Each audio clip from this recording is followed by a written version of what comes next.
Hi guys, it's Katie with String Expert.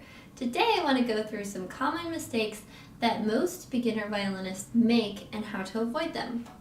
So the first big mistake that most violinists make is they don't purchase a good quality instrument. There are lots of different student grade instruments. Some are terrible and some are better, and oftentimes they are priced very similarly. So what I recommend you do is when you first get started learning, go to a luthier, a quality music store, and buy a good grade student instrument to get you started. Or if you can't afford a good quality instrument, at least rent a good quality instrument. This is going to make a huge difference in terms of your ability to play well and making sure that you sound really good as you play.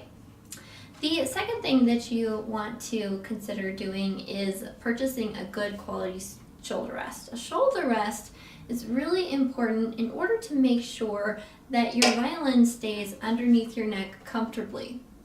Now, some of the cheaper student grade instruments come with poor shoulder rests, and I wouldn't recommend buying a violin outfit like this, but if you do buy one that comes with a shoulder rest, if it's not a good quality shoulder rest, it's going to be very uncomfortable and you're going to quit soon because you're just going to be very unhappy. So invest in a good quality shoulder rest such as a Viva brand or a Kuhn brand. The next thing to consider is purchasing a second set of strings and purchasing a good quality set of strings, because the quality of your string really makes a big difference in terms of the overall sound of your violin. So that's all I have to say about equipment. Now let's move on and talk about technique, because there's a lot of mistakes that beginner violinists do when learning technique. So one of the common problems that a lot of violinists face is when they put their violin up, they don't have their shoulder rest fitted into the right position, and so their violin kind of goes down here like this, or it goes up here like this. The concept is you want to look straight ahead and then just have your shoulder rest gently fit right underneath your chin, just like this.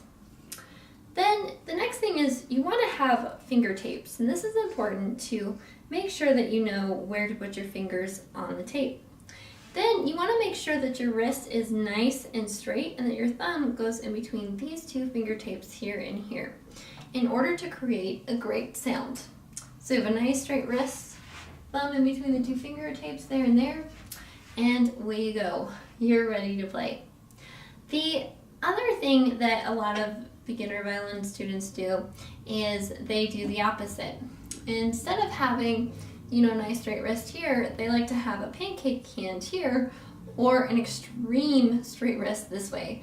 And both ways are not good. So we want to make sure we have not a flat pancake hand and not this, just nice and straight like this. After that, we really need to make sure that our hand is curved into a nice C and it's not being squished like this. It's just nice and round. With our bow hand, the big mistake that people make is not spending a lot of time focusing on your bow hold. And your bow hold is key to being able to play the violin. I mean, if you want to stop squeaking, you have to focus a lot of time and energy onto your bow hold. So number one, don't have a death grip with your bow.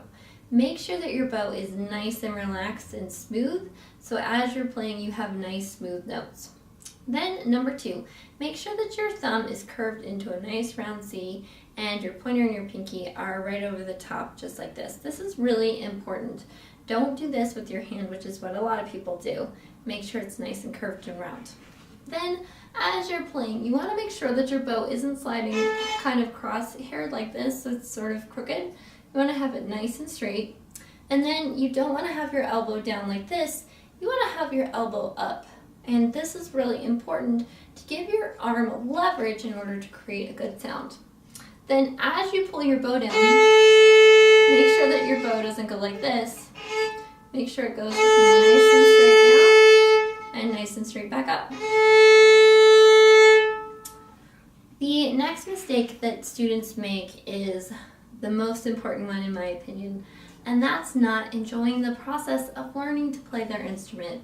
And this is just so key and so crucial. So enjoy the journey that you're on learning to play the violin. It is such a privilege to be able to play the violin, and I hope you learn to love it as much as I do.